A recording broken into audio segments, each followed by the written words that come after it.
Hello, friends, and welcome to my today's lecture, that is Shylock's character sketch in Shakespeare's A Merchant of Venice, Part 2. Friends, in my last lecture on the same topic, I had spoken about Shylock as one of the best known fictional characters in the entire range of Shakespearean drama, and also termed him as a controversial character. Though I had also mentioned that though some critics and readers regard Shylock as a villain, but others believe that in spite of his villainy, he also deserves some sympathy. And so, we need to examine his character impartially. I had mentioned unexplained two of the major traits of his character which distinguish him. The two characteristics I had talked about were Shylock as a Nusara,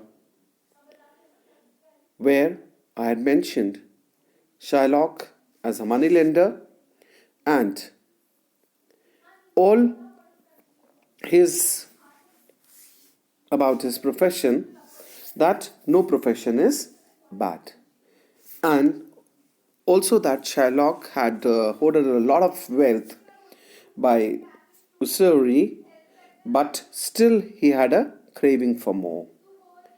And also I had mentioned about his tolerance of Christians, where we see that Shylock had exhibited plenty of times in the play his hatred of the Christians very fiercely.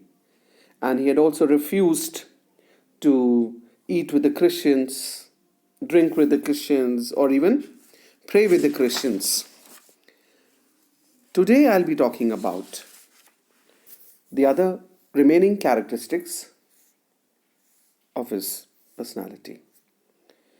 Now, I had also spoken about the extreme miserliness and meanness on part of Shylock, and the other characteristic that marks him is being deceitful. Shylock is deceitful, and because of his crafty dealings, he stands apart. Now, in the play, Shylock has been portrayed as a very deceitful and a crafty person.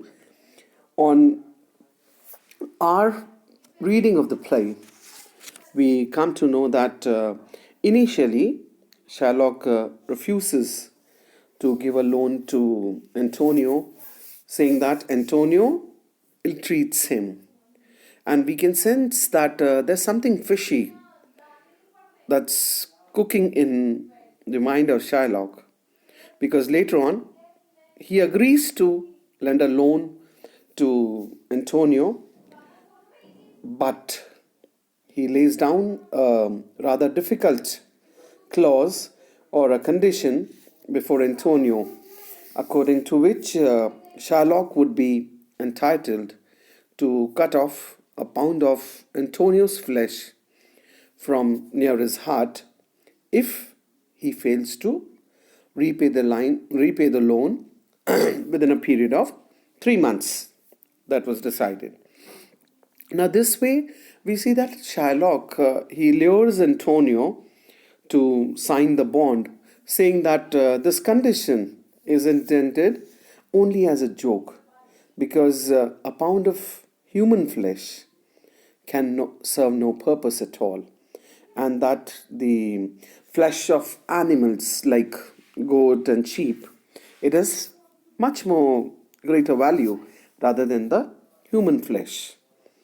Now, Shylock is very cunning, we see, and because he wanted to get the bond signed, he plays smart,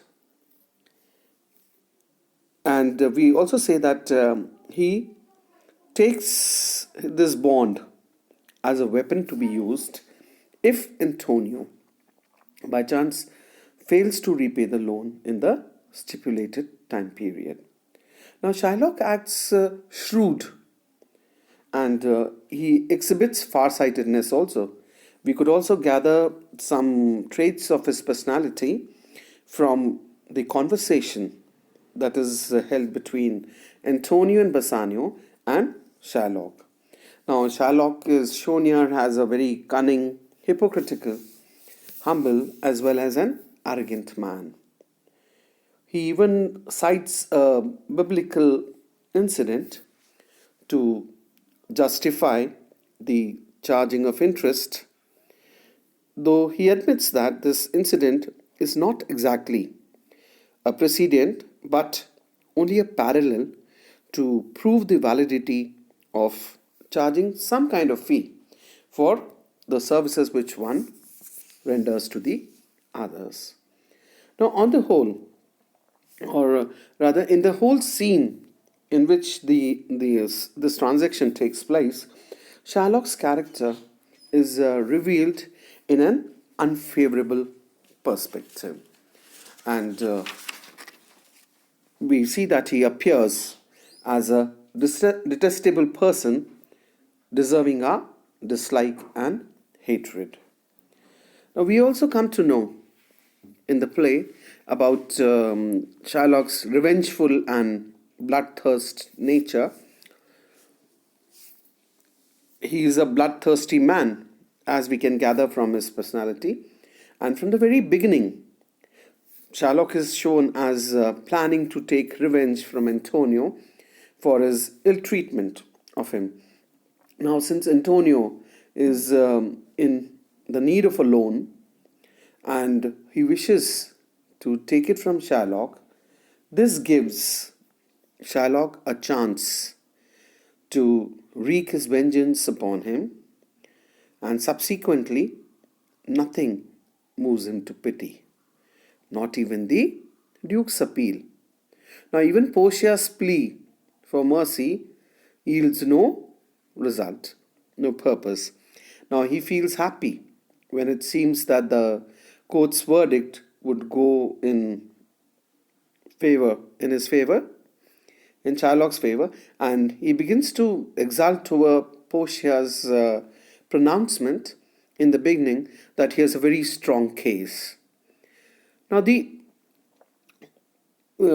Shakespeare very bluntly tells the judge that in no power can he take away his resolution of taking a pound of Antonio's flesh.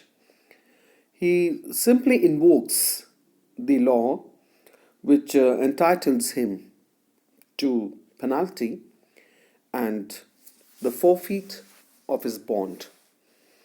And he clings to the position he has taken up. Now, there are a few more characteristics which demark Shylock